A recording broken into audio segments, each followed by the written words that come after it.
This is Ben Davison. Subscribe to Stephen Icon. Right, so this is the post-fight review for Sam Sexton versus Hughie Fury for the British heavyweight title. And it only lasted 5 rounds. It was not an exciting fight, that's for sure, but it was a boxing clinic, I suppose you could say, by Hughie Fury. But it's nothing that we didn't expect. I expected it to go a little bit longer, maybe, than what it did. But Hughie Fury, for me, won every single round. First round maybe a bit of a swinger, but I still gave that to Hughie. He done what he always does. He done what he done to Joseph Parker, which was back foot, jab, throw the occasional right. But against Sam Sexton, he threw a bit more punches, and he did find himself in the middle of the ring at times, which against Joseph Parker he didn't really do. But this one he did. He was a bit more aggressive, no doubt about it, and definitely more confident. Now, I'm not too sure what Sam Sexton's game plan was, to be perfectly honest with you. He would just kind of like bob here and there and stalk Hughie Fury down. But he was just eating up jabs.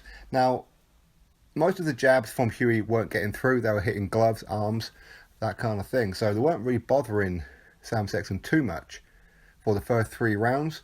The occasional body shot did get through, and that would have told later on in the fight, no doubt. But I think with Sam Sexton, I don't know what his game plan was, because he would bob forward, almost get Hughie into a position where he can actually throw a punch at him, because he wasn't throwing punches, he was literally just bobbing forward, walking towards him. And as soon as Hughie stopped moving, he didn't really punch. As in, Sam Sexton didn't really throw a punch, so I don't know what he was doing. He was stood almost in front of him, just bobbing from side to side. And I'm thinking, well, you know, you've got him where you want him, so why are you not punching? Hughie Fury done good in this fight. He done exactly what I thought he would do. As I said, he stopped Sam Sexton a bit earlier than I thought. I thought maybe go 7 or 8 rounds, to be honest. Sam Sexton is not the greatest fighter in the world. As I said, you could say he was kind of fortunate to be in the position to fight for the British title against Gary Cornish to start with. But either way, I mean, Sam Sexton, you know, he's a relatively okay fighter. I'm not going to take anything away from him for that one. But I think that Hughie Fury was he's definitely levels above British champion level. There's no doubt about it. And this is the kind of fight that I wanted him to take anyway, rather than him fighting Joseph Parker. As much as I was excited for it before it originally got cancelled and then rescheduled and everything, I felt that his time away from the ring and the fact that the level of opposition that Hughie was fighting weren't even British level. And now he kind of has done that with Sam Sexton to a point, even though I do feel there's plenty of British fighters out there, heavyweight, that are better than Sam Sexton. I really do. And I'm not including, of course, the likes of Tyson, Joshua, Dillian White, and whoever else. Okay, I feel that there's plenty out there that would beat Sam Sexton. Like Dave Allen would beat him. I think Daniel Dubois would beat him. Nathan Gorman would beat him. Nick Webb would beat him. For me, there's plenty out there that would. But as I said, Hughie Fury done well. He was boxing, I wouldn't say Muhammad Ali-esque, but he's difficult to hit though. So when Sam Sexton did actually try to throw punches, on the rare occasions that he did, Sam Sexton just couldn't hit him. He just couldn't connect, because Hughie's just awkward. All he's got to do is lean back a bit, use his height, and he just gets away with it. In the clinches, that was pretty much the only kind of time really that Sam Sexton was hitting him. He did hit him with the occasional jab here and there, but nothing meaningful. For me, I think to beat and maybe stop Hughie Fury, you've got to attack the body, because he's vulnerable to the body. To go for the knockout on the jaw is very, very difficult. He is very, very elusive. He's very, very skilled. And, you know, people forget he's very, very young, so he's got plenty of years left in him. He's got 23 years old. And I do believe that he's hard work for any fighter in the world. He's hard work for him.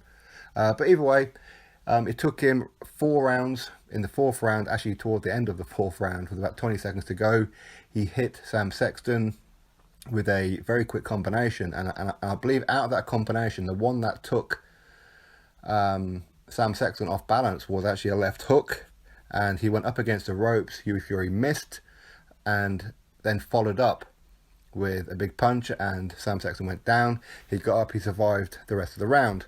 Round number 5, he come out and he looked okay. He didn't look too bothered. But with about a minute left to go of round number 5, he walks into Hughie Fury, which is what he was pretty much doing the whole night, and walked into a right.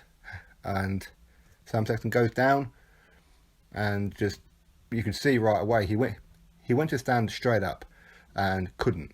So he paused himself for a minute. He did get up, but you could see that he was in no shape to continue, because had the referee had allowed it, Hughie Fury would have just finished him off anyway, so he avoided some unnecessary punishment. But it was a very good performance by Hughie. I'm not going to take anything away from him. As I said, I do believe he's a fighter that for the future, not right now, but for the future of the next couple of years, he could become a world champion. I'm not saying he will, I'm saying he could. That's for sure. His power, I'm not convinced by it just yet, because as I said, it was against Sam Sexton. Sam Sexton is quite durable. But for me, I don't know, if you put him in there with a Joshua, I'm not too sure he could beat Joshua. Maybe outpoint him, potentially, maybe, I don't know. But unlikely, to be honest, as of right now. Other heavyweights out there, Dillian Whyte, I think, again, you know, Dillian Whyte would take away his body and then stop Hughie. I think he's one of the very few people out there who could actually stop Hughie. Potentially, anyway. But where does Hughie go from now? Does he defend his British title? Does he go on to a European level? Maybe against a Ustinov or a Manuel Char even, or a Kubrat Pulev, these kind of guys. Will he go for any of those? Not too sure. His dad did say that he wants to be mandatory by the end of the year, so he's looking for another 2 fights this year, and with the third one being potentially for a mandatory position. So we'll really have to wait and see, but it's a good performance by Hughie. I'm not taking anything away from him. He did what he always does, which is a jab on the back foot and throw the occasional right, but this one he threw a lot more punches than what he did against Joseph Parker. But again, a lot of that I think was down to confidence with the fact that of the level of opponent that he was in with, who isn't that dangerous really. But ultimately, I don't know, congratulations to Hughie Fury. Really, congratulations to him. I think he done well, and he controlled the whole fight. He controlled the distance. He controlled everything. So, and he looked good doing it. And you know, he looks like one of those kind of fighters, like real old school kind of fighter. Do you know the ones where you like see him in the old black and white ones with like the hands down and they're kind of like you know, fist turned up?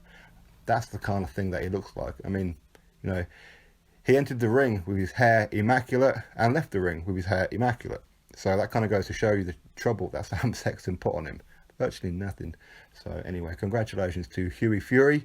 Look forward to seeing what he does next and what kind of opposition he's going to be in there with. As I said, he's British champion now, but I do believe he's above British champion. So we'll have to wait and see. He is mandated to fight Joe Joyce, but he's already said that's not going to happen, which is disappointing for boxing fans, of course. But who's he going to get? Dillian Whyte's obviously got world title ambitions, so unlikely to be him. So really don't know. Maybe a Nick Webb. That might be an interesting one. Or Nathan Gorman. Unlikely to be Nathan Gorman. I think their families are linked somehow. So either way, we'll really have to wait and see what happens. So anyway, drop your thoughts below as to your thoughts on the fight. As I said, it wasn't the most exciting fight in the world. Some may say boring, but went truly dominated by Hughie. So congratulations to him. Big up. And the new British heavyweight champion, Hughie Lewis Fury. Congratulations. Click that thumbs up, subscribe, and I'll catch you all in the next video.